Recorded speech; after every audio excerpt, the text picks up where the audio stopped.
Hello everyone. Shriman Narayan दोस्तों, आपके अपने चैनल हर दिन कुछ नया में आपका बहुत बहुत स्वागत है। आज हम इस वीडियो में बात करेंगे पौष मास कथा अध्याय 6 के बारे में। वीडियो में आपको पौष मास की कथा अध्याय 6 सुनाई जाएगी।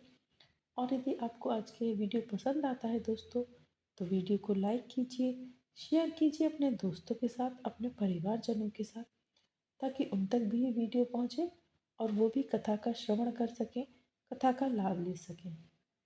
और यदि अभी तक आपने चैनल को सब्सक्राइब नहीं किया है, तो चैनल को सब्सक्राइब कीजिए और माँ लक्ष्मी के चरणों में अपनी हाजिरी लगाने के लिए चैनल को सब्सक्राइब अवश्य करें।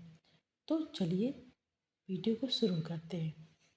नारद जी बोले, भगवान गोलोक में जाकर क्या करते हैं? हे पाप रहित मुझ श्रोता के ऊपर कृपा करके कहिए। श्री नारायण बोले, हे नारद, पाप रहित अधिमास को लेकर भगवान विष्णु के गोलोक जाने पर जो घटना हुई वह हम कहते हैं, सुनो।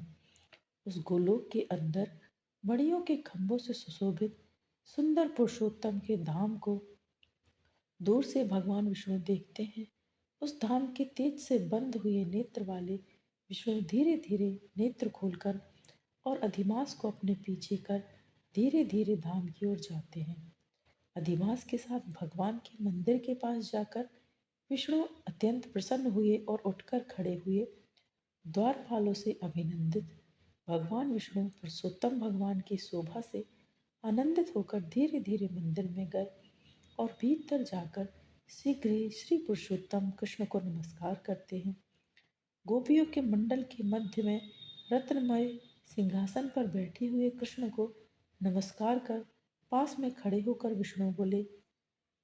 श्री विष्णु बोले, गुणों से अतीत गोविंद, अद्वितीय, अविनाशी, सूक्ष्म विकार रहित, विग्रहवान, गोपों के वेश के विधायक, छोटी अवस्था वाले, शांत स्वरूप, गोपियों के पति, बड़े सुंदर, नूतन मेघ के समान श्याम, करोड़ों कामदेव के समान सुंदर, वृंदावन के अंदर रास मंडल में बैठने वाले, पीत रंग के पीतांबर से शोभित, सौम्य, भोहों के चढ़ाने पर मस्तक में 3 रेखा पड़ने से सुंदर आकृति वाले, रासलीला के स्वामी, रासलीला में रहने वाले, रासलीला करने में सदा उत्सुक, 2 भुजा वाले, मुरलीधर, पितृ पीत वस्त्रधारी, अच्युत, ऐसे भगवान की मैं वंदना करता हूँ। इस प्रकार स्तुति करके भगवान श्री कृष्ण को नमस्कार कर पार्षदों द्वारा सत्कृत विष्णु रत्न सिंहासन पर कृष्ण की आज्ञा से बैठे। श्री नारायण बोले, यह विष्णु का किया हुआ स्रोत प्रातः काल उठकर जो पड़ता है उसके समस्त पाप नष्ट हो जाते हैं और अनिष्ट स्वप्न में भी अच्छे फल को देते हैं और पुत्र पुत्र आदि को बढ़ाने वाली भक्ति श्री गोविंद में होती है। आकीर्ति का नाश होकर सत्कीर्ति की वृद्धि होती है। भगवान विष्णु बैठ गए और कृष्ण के आगे कांपते हुए अधिमास को कृष्ण के चरण कमलों में नमन कराते हैं। तब श्री कृष्ण ने विष्णु से पूछा, यह कौन है, कहाँ से आया है, क्यों रोता है? इस गोलोक में तो कोई भी दुखभागी होता नहीं है। इस गोलोक में रहने वाले तो सर्वदा आनंद में मग्न रहते हैं। ये लोग तो स्वप्न में भी दुष्ट वार्ता या दुख भरा समाचार सुनते ही नहीं। अतः हे विष्णु, यह क्यों कांप रहा है और आंखों से आंसू बहाता दुखित हमारे सम्मुख किस लिए खड़ा है? श्री नारायण बोले, नवीन मेघ के समान श्याम सुंदर गोलोक के नाथ का वचन सुन सिंहासन से उठकर वहाँ महाविष्णु मलमास की संपूर्ण दुख गाथा कहते हुए बोले। श्री विष्णु बोले, हे वृंदावन की शोभा के नाथ, हे श्री कृष्ण, हे मुरलीधर, इस अधिमास के दुख को आपके सामने कहता हूँ। आप सुने। इसके दुखित होने के कारण ही स्वामी रहित अधिमास को लेकर मैं आपके पास आया हूँ। इसके उग्र दुख रूप अग्नि को आप शांत करें। यह अधिमास सूर्य की संक्रांति से रहित है, मलिन है, शुभ कर्म में सर्वदा वर्जित है। स्वामी रहित मास में स्नान आदि नहीं करना चाहिए। ऐसा कहकर वनस्पति आदि ने इसका निरादर किया है। द्वादश मास कला, क्षण, अयन, संवत्सर आदि शेषूर ने अपने अपने स्वामी के गर्व से इसका अत्यंत अनादर किया है। इसी दुखाग्नि से जला हुआ यह मरने के लिए तैयार हुआ। तब अन्य दयालु व्यक्तियों द्वारा प्रेरित होकर हे ऋषिकेश, शरण चाहने की इच्छा से हमारे पास आया और कांपते कांपते घड़ी घड़ी रोते रोते अपना दुख सुनाया। इसका यह बड़ा भारी दुख आपके बिना टल नहीं सकता, अतः इस निराश्रय का हाथ पकड़कर अपनी शरण में लीजिए। दूसरों का दुख आप सहन नहीं कर सकते, ऐसा वेद जानने वाले लोग कहते हैं। अतएव इस दुखी को कृपा करके सुख प्रदान कीजिए।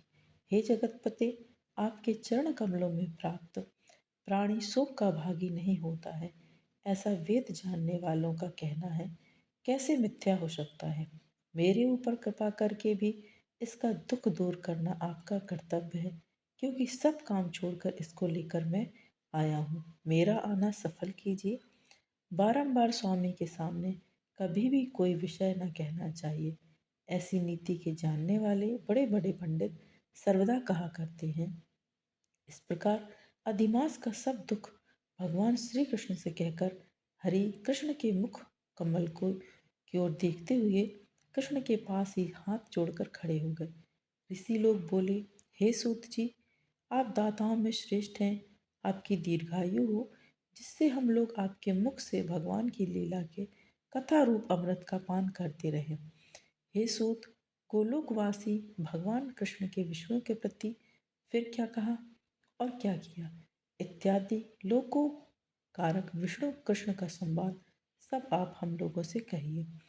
परम भगवत भक्त नारद ने नारायण से क्या पूछा? सूत, इसको आप इस समय हम लोगों से कहिए। नारद के प्रति कहा हुआ भगवान का वचन तपस्वियों के लिए परम औषध है। तो यह कथा पौष मास की कथा अध्याय 6 थी, जिसका समापन हो गया है। तो आज का वीडियो पौष मास कथा अध्याय 6 था।